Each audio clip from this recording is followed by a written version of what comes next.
So to have the four ministers in the delegation, Minister Lamula, of course, International Relations Minister, Minister Tau, Department of Trade, Industry and Competition, and Minister Nchaveni and Minister Steenhuisen. It was a really good, unified, diverse delegation, which was also supported by outstanding South Africans who are golfers and a businessman.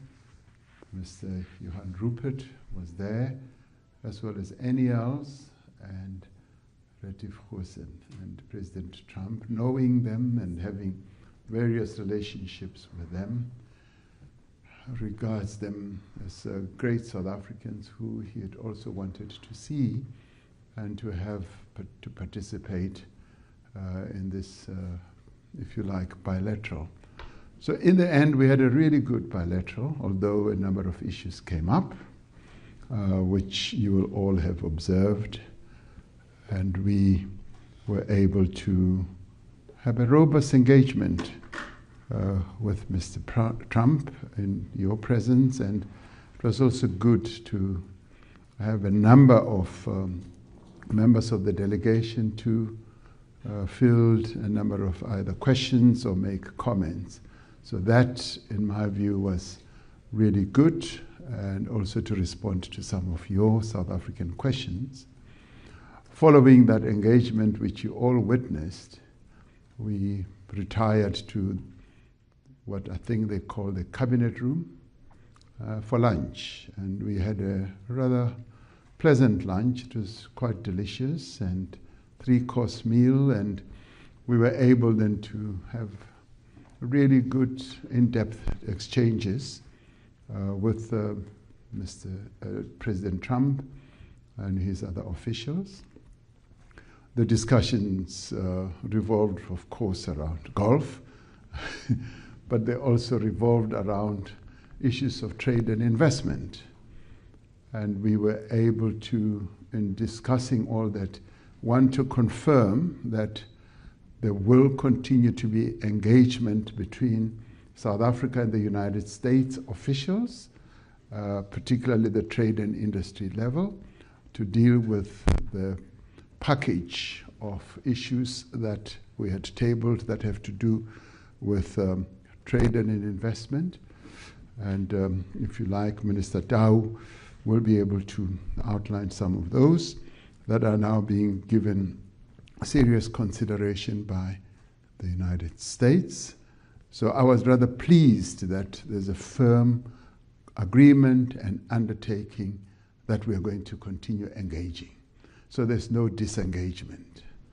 For us, that was one of the key outcomes that we had wanted.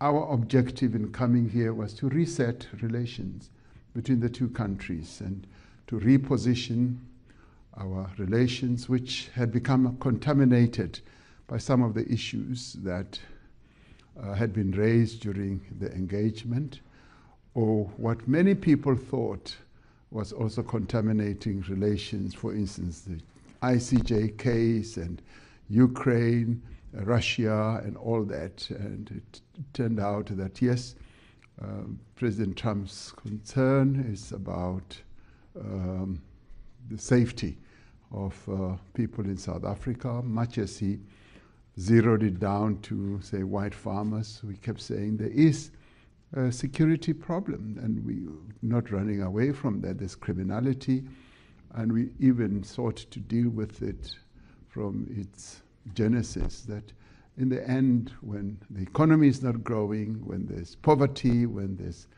unemployment, one of the social ills that we get as a derivative is criminality that spreads itself around the country. It's not only on farms or rural areas, it's even in urban areas. So he expressed his views about that, and I was rather pleased that quite a number of our compatriots were able to deal with that, including Minister Steenhuisen and President of COSATU as well. So in the discussions over lunch, we didn't dwell on that issue, it having been dealt with more thoroughly during the engagement in the Oval Office. However, they did ask, what help do you need? And we said, well, already in South Africa, we're utilizing some technology in one of the areas in our country which we would like to see if we can be utilized. But the main thing we said in terms of assistance and help is investments. And we harped on that we require more investments from the United States, and we require a more positive disposition from the United States, because once the United States government and the president emits a very positive disposition towards South Africa, it unlocks a lot of investment, and investors would then be willing to come and invest their money. We want foreign direct investment. We want to keep the jobs that we have that have been created by US companies, and we want more and more US companies to come and invest. And Minister Tau also explained that one of the US companies has invested in a lithium company in our country, and that shows a positive disposition towards South Africa. We want that to increase, and one of the key confidence building measures or mechanisms is the engagement that is going to continue on investments, on tariffs, and an investment climate creation in South Africa, and our access to the American market. And continued discussions over AGOA are now going to ensue much more determinedly going forward. So for us, during the lunch discussion, that was the big takeaway, a very, very positive indication. Of course, we couldn't discuss details because those details will be ironed out during those engagements. Secretary of Commerce was present, as Minister of Trade and Industry was also present. We also discussed the G20, and we stressed that the G20, having been formed by the United States, of course together with other countries, it's important that the United States should continue playing a key role in the G20, more particularly because I want to hand over the presidency of the G20 to President Trump in November. And I said, he needs to be there. I don't want to hand over the presidency of the G20 to an empty chair. I want to hand it over to him sitting in that chair in November. And he is going to give serious consideration to it. In fact, I expect him to be coming to South Africa, and he, having realized the important role that the United States continues to play in international or multilateral formations or organizations like the G7 and the G20, and he having said, of course, the G7 would be much more impactful with the participation of the United States, as the G20 would be more impactful on global matters with the participation of the largest economy in the world. So my takeaway from that is that G20 participation by the United States is going to be happening. So we're particularly pleased with that. And in the other discussions that will happen in various channels, which are also led by Minister Lamola, we will also be dealing with their participation in the various committees and various summits that are taking place on an ongoing basis, because there was a pullback. So we want them to re-engage, and those discussions will then go forward. So all in all, I do believe that our visit here has been a great success. We've been able to achieve what we set out to achieve re-engagement with the US, to put the issues of investment and trade on the table, and to ensure that we continue engaging through the various other formations. It's good that his Secretary of Commerce was sitting right next to him, and they continued exchanging how our continued engagement will happen. So all in all, I'm rather pleased. I go back tonight having a sense that we have done well. I know that many South Africans were filled with a great deal of concern and fear that we will have a Z moment and all that. That did not ensue. And I know that you yourselves as the media, you wanted to see drama and something really big happening. And I'm sorry that we disappointed you somewhat when it comes to that. So, but thank you very much for having, for a number of you, come all the way from home to the White House. And I'm rather glad that they allowed you to come into the Oval Office. And that in itself was good. And they gave us a number of mementos. And I was given a book. So I gave him a book, a golf book, and he gave me a book as well. So that is good. Lots of reading indeed in the future. Thank you very much. Thank you.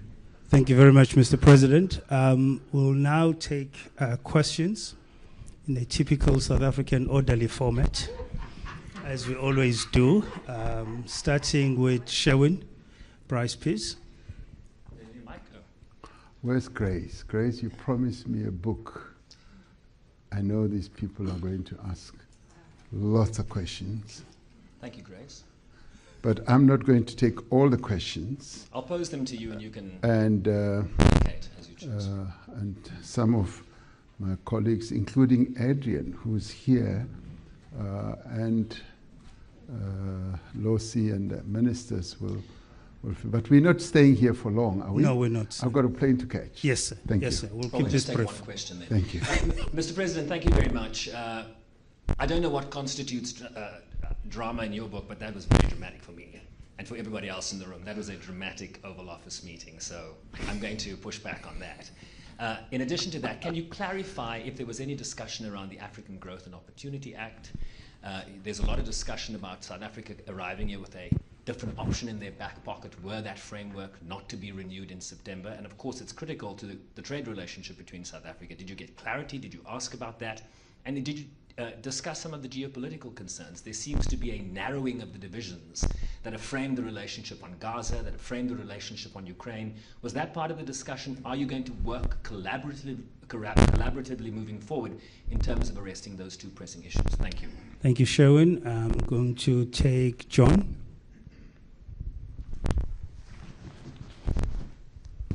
Mr. President, John Eligo with the New York Times.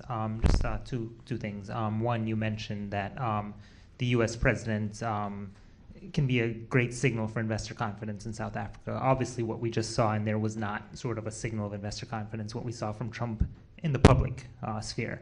So how do you suppose going forward that you all will get to a place where you can see President Trump expressing something that would show investor confidence? And then the second one, when he was playing the video and talking about the white genocide. At one point he brought up apartheid and saying, I know that was bad, but no one's looking at this. You are someone who was fighting against that system. You lived through that system of apartheid. You had to endure it as a black South African. Obviously you're a very measured diplomatic person. Just what did you feel in that moment as a South African, as a black South African, when you heard someone try to equate a non-existent genocide to what you all experienced during apartheid? Thank you, John. Sidi? Thank you, John. Ooh, finally, I get picked to ask a question unlike the Oval. Sidi Madia from Eyewitness News. Eyewitness News. Mr. President, just two quick questions. What of the region? I think Sherwin asked you now about AGOA, and we know what the greater benefit is for AGOA. But if South Africa was coming in, and some of the ministers have said it, with an alternative deal in mind about South African interest, one has to worry about the rest of the region and the impact thereof. You can't prosper alone in Africa. We are seeing that. So conversations around the region and the rest of the continent, and then the golfers' presence in the Oval. If maybe I can just get a bit of a better understanding. From what I'm hearing and understand, they were not at the behest of South Africa's government. You spoke now about how Mr. Gore was left outside, in part because of the issue around the numbers. Can we understand their presence there and even the messaging? A lot of South Africans reacting to the message and saying, could there not have been a better briefing about what needs to be said? Thank you. Mr. President, we'll just take those three for now. Thank you. Yes, the issue of AGOA did come up, and it's going to be further discussed, as I said, in the engagements that we're going to have. The Secretary of Commerce and our Minister of Trade and Industry and Competition are going to be able to take those discussions forward, including some of our proposals, which proposals, by the way, do incorporate the issue of AGOA, because we would like to see ourselves continuing in AGOA, and continuing in AGOA really is about prospering our continent. They even said that there are 32 countries from Africa that participate in AGOA, from the mouth of the Secretary of Commerce, and that is so. So it is top of mind for them as well. So we want to continue with those discussions. And it sort of dovetails with the question that CD asked about if we were to do a separate deal with the United States, would that not amount to South Africa prospering alone? No. We always want the entire continent to prosper. And we always take into account that what we do should also include advancing the interests of our sister countries on the continent. And when we do settle down to talk about, for instance, tariffs, we are part of this Southern African Customs Union.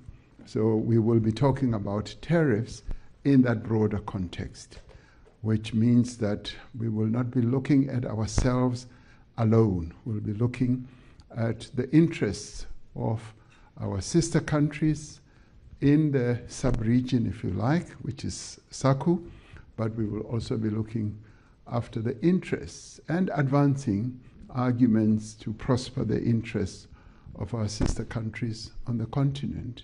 We are by far the largest economy, and depends on at what time it's measured between ourselves, Nigeria and Egypt, but we are one of the three big economies, and our general orientation has always been to prosper as we prosper together with other countries. So even as we do get involved in these negotiations, we will always have an AU perspective, a SADC perspective, and a general sub-Saharan perspective as well. Sherwin asked, did we discuss geopolitical collaboration on geopolitical matters? Yes, we found that our interests do coincide in as far as peace building and peacemaking is concerned.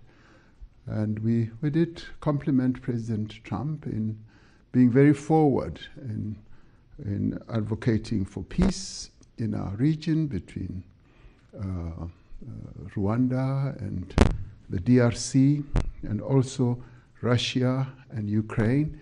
And we outlined precisely what our involvement has been over the years with Russia and Ukraine. And we did share that we're one of the very few countries in the world that speaks to both. We were condemned at an early stage, but I think much later people realized that the role that we play is a constructive role, because we have been able to deal with intricate issues that involve the two countries about the children and prisoners of war. And he appreciated that, and he recognized the role that we play. And even as President Zelensky came to South Africa, he says he wanted to know where Zelensky was, and he had that, oh, he's in South Africa. And before then, I had called, had a telephone conversation with him. Then he said, oh, I now remember he's in South Africa visiting President Ramaphosa. So the role that we play in peace-building missions and processes around the world is recognized and is known, and it was also confirmed today. John from the New York Times says about the positive disposition of President Trump that it was not so clear. It may not have appeared that way, but the issue that he kept raising, or he raised prominently, is the issue of genocide. And when he was asked by one of you, and thank God one of you asked, whether he was convinced that there was genocide, he says, no, he's not convinced. Much as he flighted the video and all those press clippings. And in the end, I mean, I do believe that there's doubt and disbelief in his head about all this. And I think today's meeting, and particularly when he heard from the other members of the delegation, from Minister Steenhuisen to even Johan Rupert and President of COSATU, Losi, and all that, they spoke from their own experiences and what they know, and that in many ways will have deposited in his head some information about what he's been hearing and seeing. And I would like to see this as a process. And the fact that he and I have agreed that we're going to meet again, and we will meet at the G20. By meeting again, I'm not saying immediate, so that you don't say, when are you meeting, as you will be tempted to say. That we have said we will meet again, and of course, one of the moments that we will is going to be at the G20. So that is a process to ensure that the new information, or the real information, may I add, is really sort of registered in his head. The issue of whether what he terms as genocide can be equated to the struggle. And of course it cannot, because there is just no genocide in South Africa. And of course it is an issue of how one looks at it. As they say sometimes, the shape of the mountain depends on which point or which direction you are looking at it. And in this case, we cannot equate what is alleged to be genocide to what we went through in the struggle, because people were killed because of the oppression that was taking place in our country. So you cannot equate that. The presence, as Tsidi asks, of golfers in the meeting.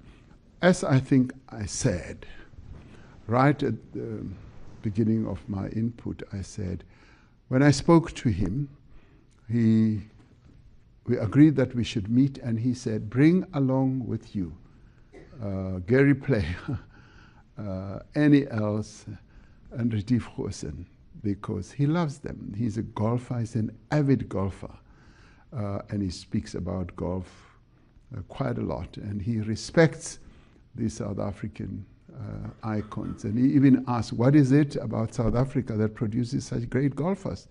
And I said, it's the water that we drink, and I guess much more. Minister Steenhuisen said, you know, the environment, the atmosphere, and the food. So he wanted to see them again, and to see them in a different setting, in suits and all that. Could there have been a better briefing? We didn't have the opportunity. Some of them just arrived today or just late last night. But it is what it is. And they spoke about their own experience. And it's an experience that we're not hiding. It is there. But what we did do is to present and represent our country, and we represented our country very well. Those golfers are patriotic South Africans. Any else even produced his passport, and one needs to respect that they sort of play on the global stage, but they still regard themselves as South Africans, so they are patriotic. And when they speak, as they speak about their own experience, sometimes you cannot just say you will tell things that just people want to hear. Sometimes you speak about your own experience, and that's what they did. And the way it lands is the way it lands. But in the end, I do not believe that it dilutes or detracts from the import of our message today. We were able to present South Africa, even within the challenges and controversies that have been spread around our country, but we were able in a very unified way to present the South Africa that we have with all its challenges, with all its problems. That's what we did. Thank you, Mr. President. We're going to take a question from Annika and then come to Stembi. Annika. Thank you, President. Annika Last, ENCA. Mr. President, Annika, I saw you outside. You asked me questions. You want to ask again? Do you know that it's never enough? Mr. President, I just wanted to say I don't know if you drink alcohol, but if you do, you deserve a stiff whiskey. Give that man a bells. Give that man a bells. Mr. President, is Starlink part of the workaround package that's going to be offered by South Africa? And did the issue of the ICJ case against Israel come up during the briefing or during the lunch? Thank you very much. Thank you. Stembile over here. Can we pass the mic to Stembile? Sawubona Mongameli, Stembile Cele from Bloomberg News. Maybe linked to Annika's question. One of the delegation mentioned the presence of Elon Musk's technology in police stations across South Africa. Did he have a mandate from yourself to make that request? Do you support it? And did it come up behind closed doors? Anything related to Elon Musk, whether it's Tesla? You've previously said that you are keen on his investment in the country in any shape or form. And then in terms of the proposals that were on the table, you kept mentioning critical minerals. What does that deal look like? What shape or form does it take? And lastly, where is your special envoy, Mr. Mcebisi Jonas? Is he not here because there was an issue with the US administration, or are there other factors? Thank you. Okay, thank you. And last question to Pearl. Just behind you. No, I'll come to you. Welcome to Washington, Mr. President. I'm Pearl Matibe. I live in Washington, have been here for a quarter of a century, and I'm here for Daily Maverick. So on a more positive note, if I may, food is always, will add color. So if you could share a little bit, Mr. President, what did you enjoy on the menu? And then also, to achieve the common ground that both yourself and President Trump would like to achieve, and the economic prosperity of both peoples, that cannot be achieved without security, right? And so I know that you did mention to President Trump that you don't have a plane to offer him, and I know South Africa has not had a C-130, although the United States did provide a C-130 to a neighboring cited country. Secretary Hegseth was in the room, and I'd like to find out the Pentagon issues in terms of assisting, or I know military drills have been a point of tensions in the past regarding China and Russia, as China's been the United States' key adversary. So could you share anything? Was there anything in terms of security, and a little bit about what did you eat for lunch, and was there any Diet Coke or in McDonald's or anything of that nature? Thank you, Pearl. President, I'm going to take the last question from Zeander. Zeander, you'll have the last question. Thank you. Thank you very much. My name is Ziyanda Ngcobo from Newsroom Africa. Just linked to my colleagues' questions. Did you have a moment to speak to Elon Musk? He didn't quite use that opportunity in the Oval Office, in particular when it comes to Starlink. We're told that Communications Minister Solly Malatsi is due to issue Arctic Gazette for an equity equivalent program. Are you aware of this? Is this something that came directly from you? And on the issue of the so-called persecuted white Afrikaners, Secretary of State Marco Rubio has been doing a media tour in the last couple of days while you were here in Washington, and he was basically saying he's wanting to extend the scope of this refugee program. Is that something that came up? I know you said you didn't get into the details, but that's still something that would have surely formed part of the discussion. Thank you. Thank you very much, Mr. President. That's the last round of questions in the interest of time. Thank you. Oh, you're not going to allow my ministers to talk. Oh, yes, we'll allow the ministers after you. Yeah, because they can just round off a few things. Aninka, the Starlink issue, was it part of our discussions? No. What we were able, and this is part of the offer or the package that we're talking about, is creating an environment for investments to take place. What do we want? We want US companies to come and invest in South Africa. That is a real deal for us. We want foreign direct investment. And to do that, we've got to create a conducive environment for FDI, for foreign direct investment. And where, for instance, in the past, we've been able to do so and attract US companies and utilize regulatory frameworks such as instead of BEE compliance, you could have equity equivalence. And US companies have embraced that.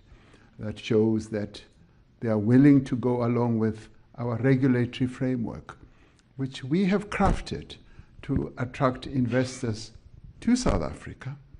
And many other countries utilize a variety of ways to do that. I know, for instance, I was reading that when Tesla wanted to build a gigafactory, car manufacturing factory in China, they were required to have Chinese partners. And they had a negotiation with the Chinese government, and in the end, they dispensed with that regulatory compliance and allowed Tesla to invest directly as a sole company in building a giga car manufacturing facility in China.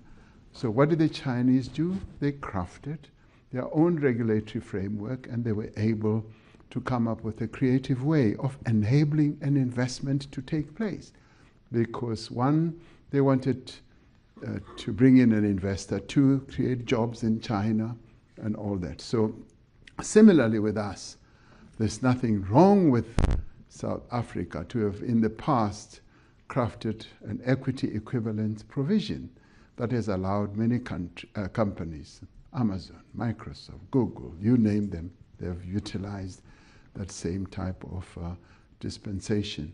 And in doing so, we want to see how best we can attract further investors in South Africa and be able to get a regulatory framework that can allow them to come and invest. And where, for instance, our regulations may be a bit inconsistent with our great intention, we look at them.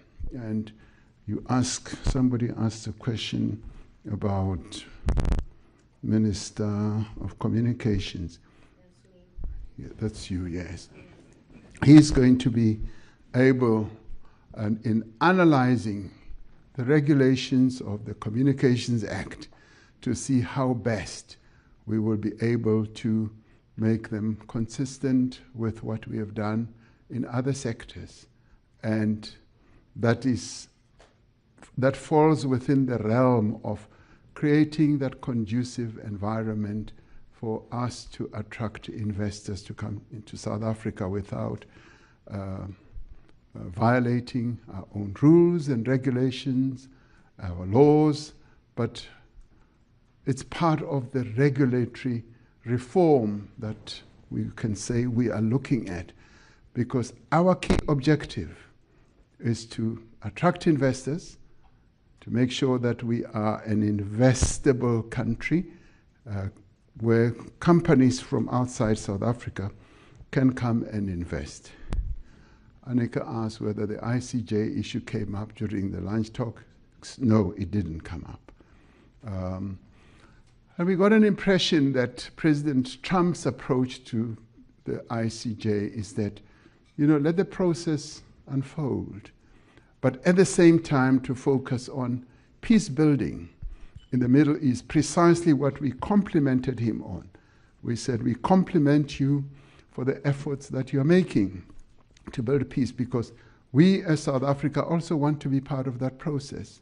And we want to be part of that process even between Israel and Palestine, to be able to participate in a peace-building process, so that in the end there should be peace between Israel and its neighboring countries, particularly Palestine. So the ICJ issue did not arise during the lunch.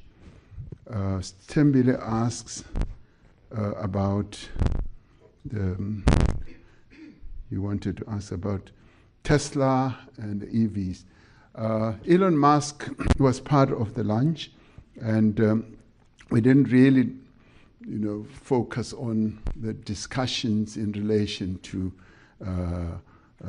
Tesla. The only issue he raised is that he'd like his Tesla cars to be in South Africa. He wants to import them, and of course, there are tariffs, and the tariff discussion becomes part of what we are going to discuss between the DTIC as well as the Commerce Department. So all that is going to be part of a big discussion that will take place. The issue of critical minerals is also going to be discussed. We did make it clear to the United States that we have up to 9 critical minerals that they need in this country. And some of them we are now already exporting to them, so they are going to be part of the discussions we want to have. But we want to cooperate with them. But what did arise was also an interesting point, which will be taken forward, of how we mine and process minerals in South Africa, and then they can then take the processing further when they come to the United States. So how you work that equation is some of what will be discussed. But the important thing here is that there is greater acceptance, I would say globally, in having processing of minerals closer to source.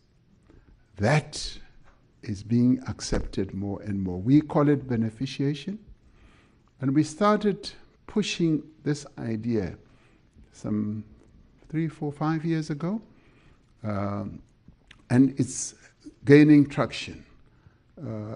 Once when I was in Europe at the G7, it was spoken about, and the then German Chancellor accepted it. He said, yes, we must stop exporting rock, stone, and dust out of Africa. We must process there. And this did arise during our discussions as well. So that is pleasing, but we must know that this is a process that is going to take time. You asked about Mcebisi. Mcebisi is in London. He's not in Washington. So once our delegation was all worked up, we knew that we're working with the delegation that's here, and Mcebisi Jonas is in London, and I think he would have gone home by now. And I was talking to him. Pearl Matibe, when are you coming home? You must come home. We need you back home. I'm here to help explain, have great understanding on Okay. No, that's good. The food, you're interested in the food. The food was delicious. We had a 3-course meal, as I said. The main course was chicken breast, grilled, and with some asparagus and some other spinach and so on. It was very nice. We had a starter. I've forgotten what the starter was. So, and what do you call this? The dessert. I usually don't eat dessert, so I looked at it and it looked good. Some did participate. And you also asked about that they delivered C-130s to other countries. We still have a C-130. We have, I think, 2 or 3 C-130s.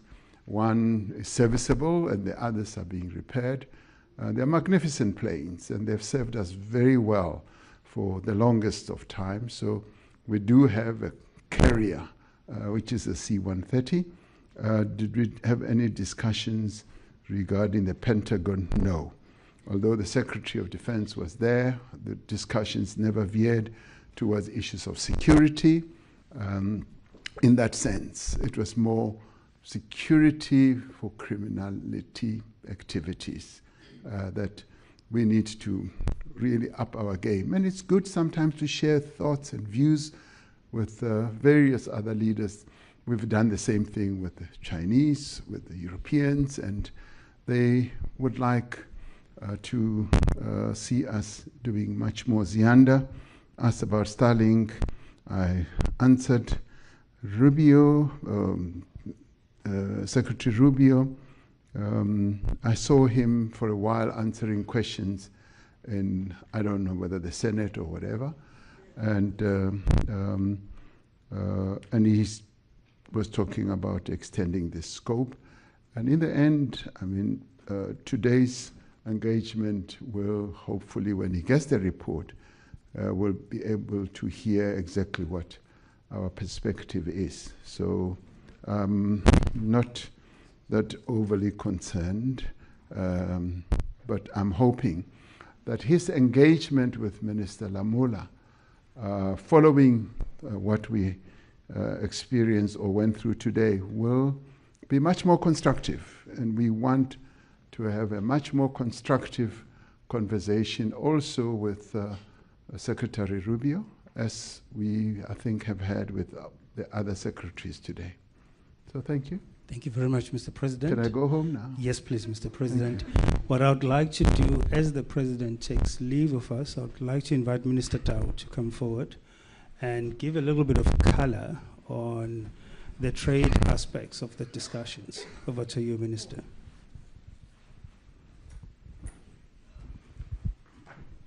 Thank you very much, Vincent and Mr. President.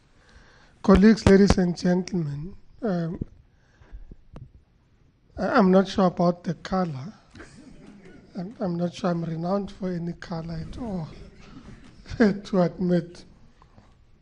But I should say that after the golf discussions, I kind of got a sense the President might allow me a bit more time on the golf course.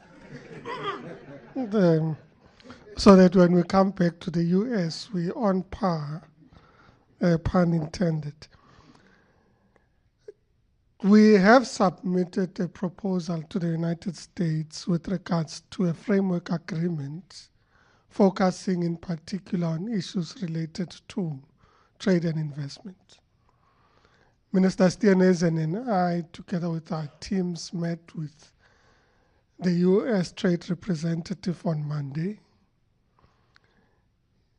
Their office gave us feedback with regards to what they think in relation to the proposal are gaps and the areas that they would want us to pursue.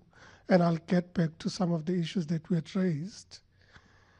And subsequent to that, consulting with our colleagues back in the country, with other departments, SARS and so on, we were able to resubmit yesterday in the evening a revised document for consideration based on the discussions that we had with Ambassador Greer.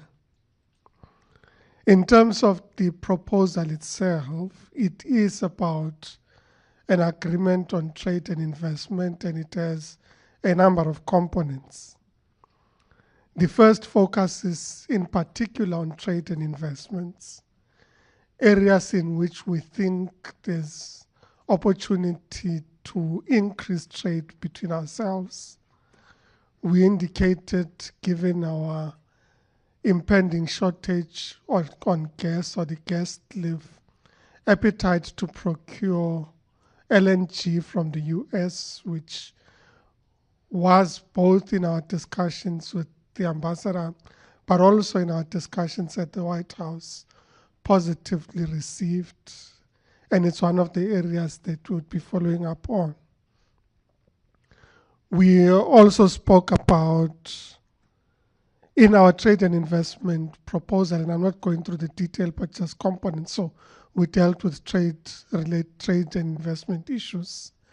We also dealt with issues in relation to AGOA, and the feedback we received in our engagements on Monday with regards to AGOA was that this is a matter that currently is in Congress.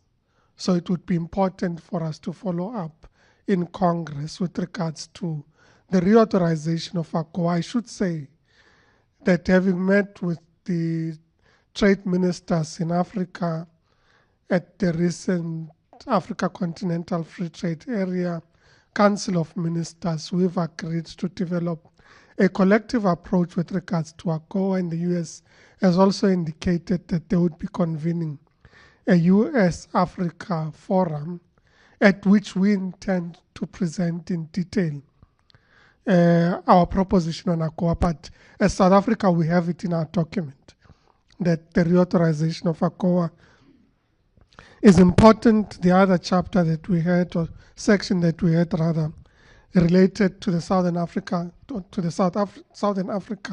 Customs Union, SACU, because of course we are in a customs union together with our sister countries. And the context of discussing SACU is because we negotiate tariffs as a customs union. And this is one of the areas that the US required a bit more elaboration. So we agreed that we'd have the issues on tariffs and non-tariff barriers added, which are the issues that we added yesterday. We also added a section on digital trade. And these are areas where the proposal is, these matters are firmly on the agenda. Our respective teams will almost immediately start negotiations. And then we had a section that dealt with the G20. And in our session, extended appreciation to the USTR, the office that deals with trade in the US. We expected appreciation of their participation in the Trade and Investment Working Group. This is the second Trade and Investment Working Group that took place in the Western Cape some 2 weeks ago, at which they were present, and we indicated the importance of us placing trade as crucial in the discussions related to the G20. And the President has indicated that, in fact, we continue to extend an invitation to our counterparts for our respective ministerial meetings, and of course to the Heads of State Summit. With regards to tariffs, which is a matter that I said has now been put firmly on the table, it is important that we restate that in fact 77% of products that the US accesses in the South Africa or engages with the South African market is actually tariff-free into the South African market. So that's an important statement, because in fact when we talk tariffs, we are only relating to them in relation to the products that are not listed in the 77%. And we think that it is important to acknowledge the 77%. We also indicated the reality that, in fact, with regards to the main products that we sell into the US, these would include some of our minerals, which minerals even under the reciprocal tariffs have been excluded, because of course they are in need in the US. And in reality, we think it's an important issue in our considerations. When it comes to investments, I think I've made reference to that. I just want to make a quick comment with regards to equity equivalence. Firstly, to make the point that almost 10 US companies invested in South Africa are participating in the equity equivalence program. And equity equivalence is a regime that was created for multinationals to be able to invest in a destination where they say, but we can't sell off portions of our company into your local company or environment. Therefore, we create a regime of equity equivalence, and we have some very exciting equity equivalent programs. So we have Ford participating in the automotive industry fund, which fund is a consolidated fund where the original equipment manufacturers in the automotive sector are participating in a manner that enables supply and enterprise development. So they are building the capability and capacity of their own suppliers in our region, which increases their ability to actually produce in the country. So it's actually a positive indication in terms of equity equivalence. Citibank recently announced, which is one of the more recent ones, a partnership on the investment in a special economic zone, which is the VAL Special Economic Zone, as part of an investor initiative that they are participating in. So we're having these schemes where investors find great opportunity to enhance their own investments in the country through equity equivalent programs. And of course, we design this in line with the respective sectors or companies. I should say we are continuing to pursue Tesla with regards to investing in South Africa as part of the original equipment manufacturers, and we intend to pursue that discussion with them. I remember, Mr. President, when we met with Elon Musk in New York last year, you raised it specifically. And at the time, the response was somewhat muted. I suspect today it was a bit more indicative of appetite to engage with us. But like any other investor, we're going to continue to pursue investments into the South African economy and to pursue partnerships. The last comment is with regards to critical minerals. Of the US's list of critical minerals, we supply 12 of those critical minerals into the US market. 9 of those 12, we are the main provider of those critical minerals into the US market. So they are an important partner with regards to critical minerals. The President was indicating that, in fact, yesterday a transaction was concluded at the Johannesburg Stock Exchange or Securities Exchange with regards to an American company, ASP Isotopes, buying into a South African company for the production and beneficiation of helium in the South African context, which is amongst the critical minerals that are required in the US context. So it is an indication of appetite to invest in South Africa. But we've also said, can we jointly look at enhancing exploration and investment in minerals and mineral beneficiation, which message has been positively received. The detail, of course, is subject to our engagements, and the 2 presidents gave us a directive to ensure that we are able to follow up on these discussions, including on the framework agreement that we've put on the table. Thank you very much. Thank you very much, Minister. I think in the interest of time, President, I'm going to allow you to take leave of us and then say to colleagues, the ministers are here. You are more than welcome to continue the engagement. But thank you so much to the members of the media, and thank you, Mr. President.